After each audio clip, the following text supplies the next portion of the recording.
Okay, Paul and I will do one or two of the Alekhine match against Bogoljubov. I don't know how to pronounce the name. How do you pronounce it, Bogo? Bogoljubov.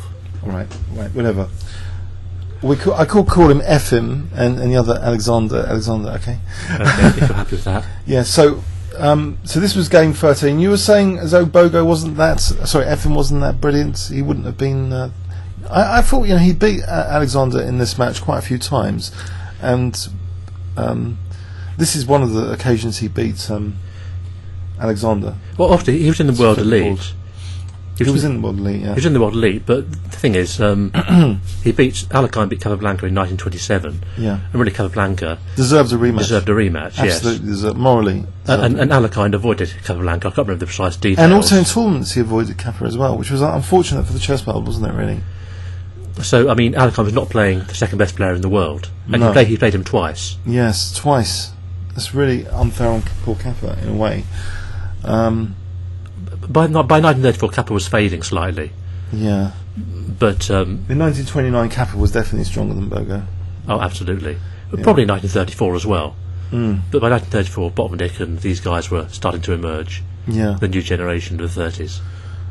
Okay, Krylenko, he was a pivotal force in the Russians, or not? Was he? Okay. No, all right. You obviously haven't been following the series, but anyway, Paul, I'll let you off. I don't have time to watch all your videos. Krylenko is mentioned by several sources, yeah, as being one of the catalysts why there was an interest in the state. He was a politician, wasn't he? Yeah, but why did the Russian state take an interest in chess? Have you ever thought of that? Why? That chess was elevated in status. Yes. Yes. But anyway, all right. So we'll carry on. We'll look at this game. So this shows actually it starts off as a sort of Slav variation, and a sort of transposition now into a Cambridge Springs. So they were interested in dealing with this pinned knight issue. So probably that's why the Cambridge Springs, it solved that problem and returned the complement of another pin on white. So this Queen A5, it looks a bit odd by modern standards, doesn't it, Queen A5? Well, the thing is, Knight B7 is played, but Botvinnik hadn't come into play yet with D takes C4 and all the wild stuff. Yes. Botvinnik developed that in the 1930s, I believe. Right. So Knight BD7 was a way to play, just more solid. Right.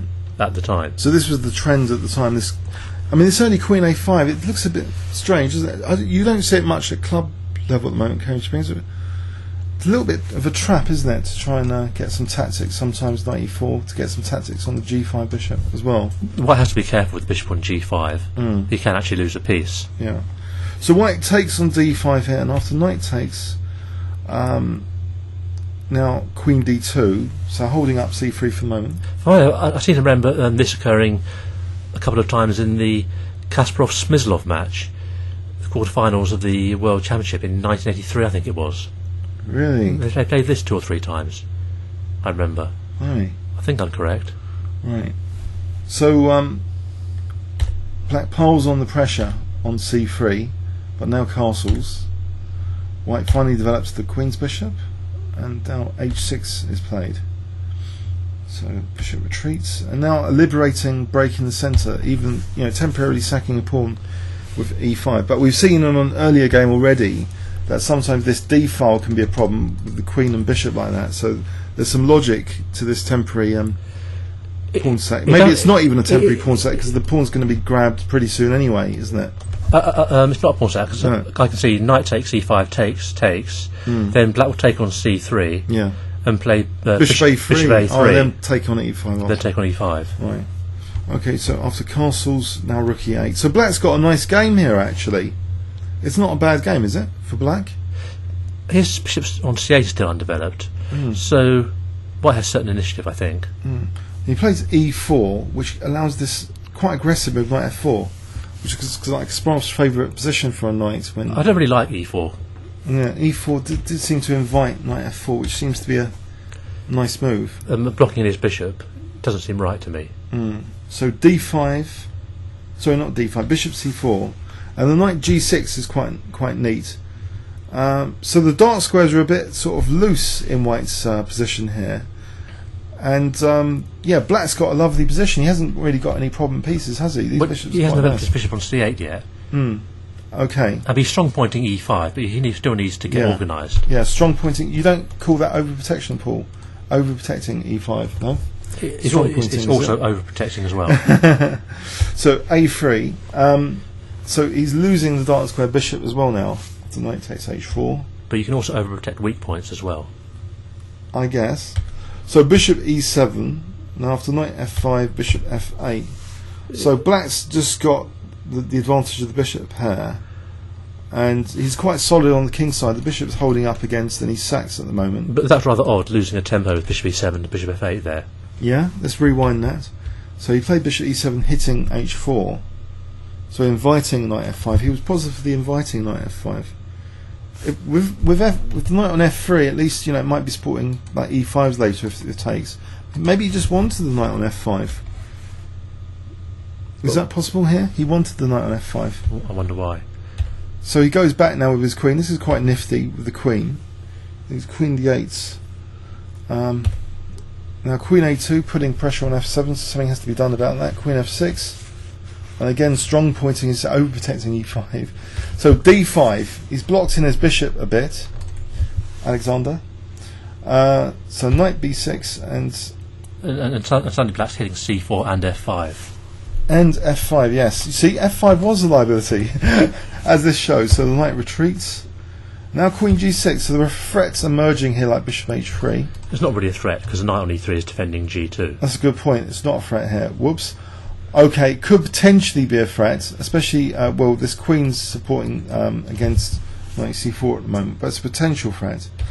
So bishop b3.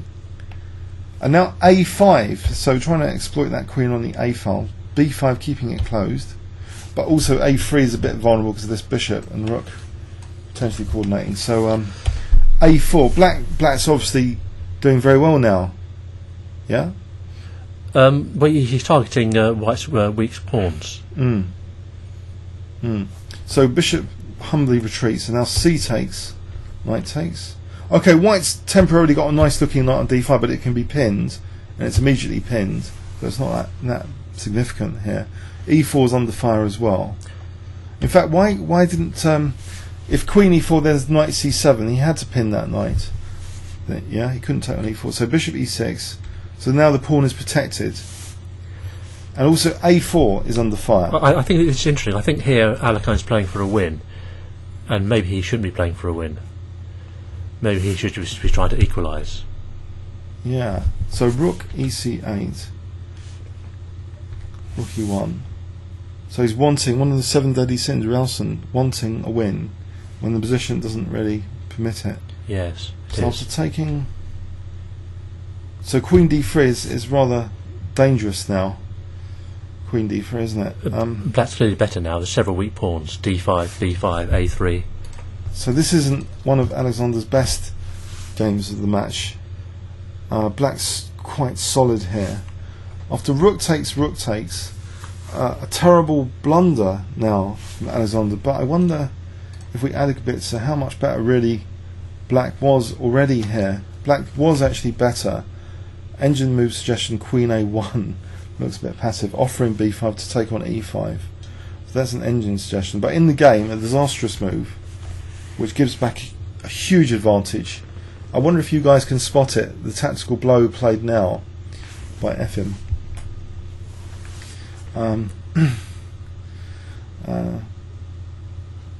So 10 seconds starting from now.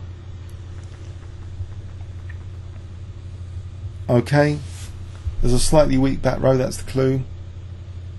Queen e4, so because it's hitting these guys, and if rook takes, then there'll be a mate on the back row. Be mating, after bishop d1, rook e1, whatever. So queen e4 is actually picking up a piece. There's no way of saving a piece here. That's pretty poor from Alekhine, quite frankly. But the game itself was a bit flawed. Maybe he wasn't that energetic that day or something. Maybe he was drunk. No, he wasn't drinking it that year, was he? I don't know. So queen d4. it's all over. Yeah, and it's all over. He resigns here. So let's overview and summary this game. So Cambridge Springs, quite dangerous in its time, but Black actually had a very nice dark square strategy from this, actually. So all these artificial moves didn't seem to matter. Once Black strikes in the centre with E5, that kind of Black's looks to be almost equal, and so yeah, it looks to be like a downhill slide really after this E4 knight F4. It looks very, very comfortable for Black. Not really. I think White's still better around here. Really? Until these guys are developed on the Queen side, Black can hardly be better. Black can hardly be. Let's check what the engine. What does the engine reckon? I don't care what the engine says. No, but just out of interest, engine evaluation. Okay, White's slightly better with Bishop B1, ED knight E4, knight G6. The engine is not God. okay, just checking. So, so somehow he did slide down. F5 was his target, it seems. The F5 knight very soon after this knight B6 in particular. So he'd obviously blundered somewhere along the line. I think maybe after Queen F6, Queen A2 is a natural move, hitting F7. Yeah. But suddenly Queen F6 and D4. D4 has to be dealt with somehow. Yeah. And if you take on E5, again knight takes E5, and the bishop and the knight are both attacked. Yeah. So here, maybe there's some problems. It did spring out like Cambridge Springs would, but in a different way than usual. It's just Queen A2 is so natural, maybe played too quickly. Yeah. And then Queen F6 and suddenly... Let's check this position. Queen A2. Was White actually better here then? Before Queen A2? Apparently Queen A2 is the engine recommendation here, Queen A2. Not for long it isn't. So Queen A5... It changed its mind after 10 seconds. Knight B6. She just follows best moves for a while. But here, what is Alexander? Bishop B3. Oh, Black's better after Bishop B3. Apparently White maybe should have taken on C6 here. If you took on C6, no, Black's still slightly better after A5. It seems, I don't know, Black's managed to wrestle advantage. I think also of note though, this Queen G6, you know that happened in Fischer-Spassky match 1972. Every time Queen G6 was played, Fischer won. Did you notice that? It's quite nifty to get your queen here, attacking both the centre and the king side, historically. Well, is it in that famous Nimzo game with Bishop takes A4? Yeah. I remember. Yeah. I don't remember any others. Right. Well, I like that manoeuvre anyway. Queen G6. You see it in White sides of the ceiling, the queen going to G3 because it's attacking D6 and G7. It's a nice parking place for the queen, quite often, isn't it, for the attacking player? Can be. So it's just nice here. It's continually attacking the centre and G2. Not in your style then, Paul. Not in your style, I guess. You're more Karpovian, aren't you? So taking Queen D3 and White's crumbling to bits. Yeah. Well, no. No. I imagine White's still okay. I should think White could probably draw with correct play. So here was the final disaster move.